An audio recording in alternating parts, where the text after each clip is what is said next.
Kinumpirma ngayon ni Attorney Michael Powa ng Defense Panel na natanggap na nila kaninang umaga ang BIR box manifestation ng prosecution. Subalit anya ay hindi pa nila nabasa ng talagang malaliman dahil sa magpapatuloy pa silang pagmamarka ng mga ebidensya.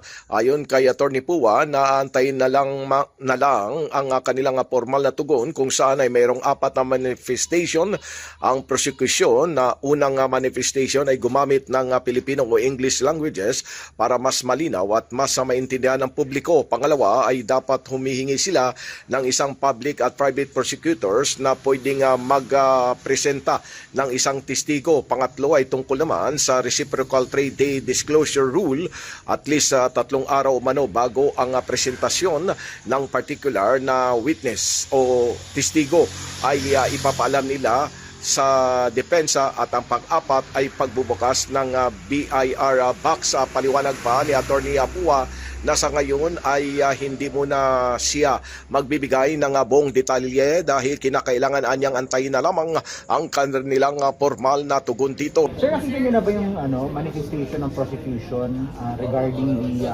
BIR box? Opo, natanggap lang namin kaninang umaga. Hindi ko pa namin nababasa ng talagang malaliman dahil as you know, we were in the marking. No? But masabi ko lang is we will respond. We will formally respond to the manifestation. Hinihiling nilang buksan. We'll just wait na lang po, no, for our formal response. But I read the manifestation briefly. I think there are 3 or 4 points, no, that they manifested and are asking for. And we're very reasonable naman sa defense, but siguro I won't give any details right now. Let's wait na lang po for the formal response. Sa usapin naman ng proper trial sa darating na July 6, sinabi na Attorney Powa na sa ngayon anya ay hindi pa nila iniisip kung makakaapekto dahil ang kanilang prioridad sa ngayon ay mapabilis ang proseso ng proceedings. Sa ngayon anya ay sa tingin nito ay lalo pang napabilis dahil gaya ng kanyang sinabi kahapon na mayroon silang ginagawang adjustment.